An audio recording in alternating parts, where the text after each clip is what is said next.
Diário de bordo SCP-2317. Gravando. Sou a doutora Rebecca Wells. Este relatório tem o objetivo de detalhar as informações sobre SCP-2317 e suas implicações para os protocolos de contenção. O que está registrado aqui será útil para futuras referências caso algo aconteça. Agora, vamos aos fatos. SCP-2317 é uma estrutura física na forma de um grande portal de pedra, adornado com inscrições e símbolos que, até o momento, não conseguimos decifrar. O portal é monumental, medindo aproximadamente 10 metros de altura e 15 metros de largura. Ele é estático, sem alterações visíveis, e está situado em uma câmara subterrânea isolada de qualquer interferência externa. A Fundação SCP tem monitorado esta câmara por décadas, com diversos testes e tentativas de entender o objeto. No entanto, nossa maior descoberta é que o portal não é simplesmente uma estrutura de pedra.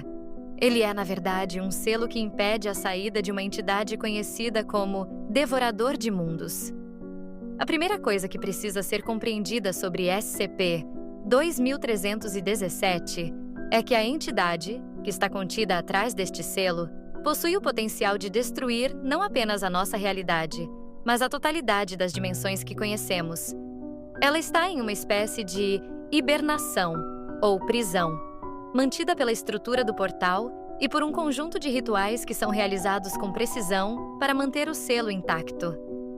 O Devorador de Mundos é uma força cósmica, uma entidade de proporções inimagináveis que, se liberada, causaria a aniquilação de tudo o que existe. Agora, sobre a contenção. Para manter o selo em seu estado atual, são exigidos rituais periódicos e verificações constantes. A Fundação estabeleceu uma série de protocolos, que incluem observações físicas, médicas e, claro, o uso de classe D para testes. Enviamos um grande número de indivíduos classe D para explorar o portal, com o intuito de estudar qualquer possível falha na estrutura ou no selo. A cada envio, nenhuma pessoa retornou. Todos os indivíduos desapareceram sem deixar rastro, até que D-9423 foi designado para uma nova missão. D-9423 se mostrou extremamente resiliente e, surpreendentemente, voltou após sua missão.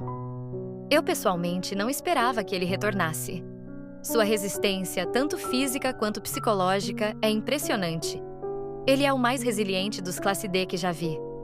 Não houve relatos de que ele tenha experimentado qualquer efeito adverso significativo da exposição ao portal, embora isso não signifique que o que ele viu ou experimentou possa ser considerado seguro. Após sua experiência, D-9423 permaneceu em observação, mas nada de substancial foi identificado em termos de mutações ou anomalias imediatas. No entanto, ele se recusa a falar sobre o que viu do outro lado do selo, o que só aumenta as minhas suspeitas sobre o que pode estar aguardando no interior do portal. O que sabemos é que o portal não é apenas uma estrutura física. Ele é um meio de contenção ativo que depende de uma combinação de fatores para permanecer fechado. Além dos rituais, existem elementos cósmicos e dimensionalmente instáveis que interferem na integridade do selo. Toda a câmara ao redor do portal está sujeita a variações que não podemos controlar completamente, e esses fatores podem acelerar a falha do selo. Em relação ao funcionamento do selo, ele parece reagir a mudanças nas condições externas, como alterações de pressão atmosférica ou mesmo atividades sísmicas. Acredita-se que, caso o selo falhe, a entidade será liberada e a destruição será instantânea. Não podemos arriscar uma falha, e por isso a Fundação reforçou os protocolos de contenção ao máximo. Agora, sobre o ritual de aprisionamento, que é a chave para a contenção de SCP-2317. Este é um processo extremamente detalhado e arriscado, que envolve várias etapas, todas interligadas. O ritual deve ser executado a cada 72 horas, e qualquer erro, por menor que seja, pode ter consequências irreparáveis. Primeiramente, os preparativos começam com a preparação da área ao redor do portal. Devemos garantir que a câmara esteja livre de qualquer tipo de interferência externa, tanto física quanto energética. Isso significa que todo equipamento eletrônico deve ser desligado, e a área é isolada por um campo de contenção de radiação para evitar qualquer distúrbio nas energias que emitem do selo. Em seguida, o ponto central do ritual é marcado com símbolos que só podem ser desenhados por um especialista autorizado. Eles não são apenas símbolos místicos, mas também cálculos precisos sobre o equilíbrio das energias envolvidas. Durante o ritual, é necessário o sacrifício de uma entidade, que pode ser um ser humano ou um animal.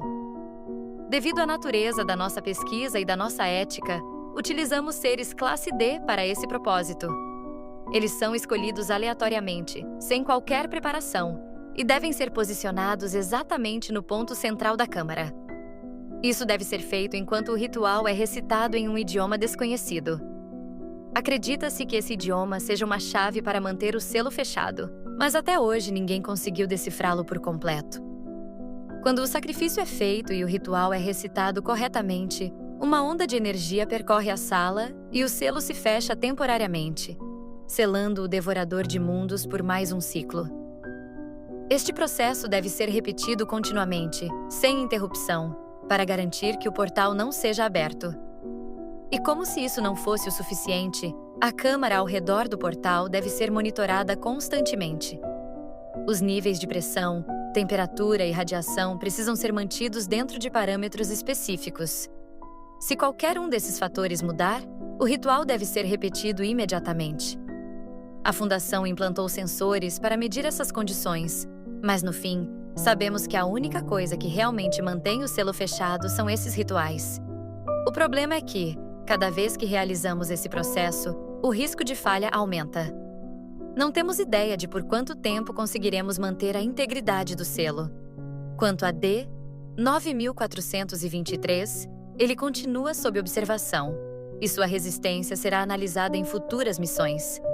No entanto, qualquer observação que eu possa fazer sobre ele se limita à sua capacidade de suportar estresse e, aparentemente, sua imunidade a efeitos diretos da exposição ao portal.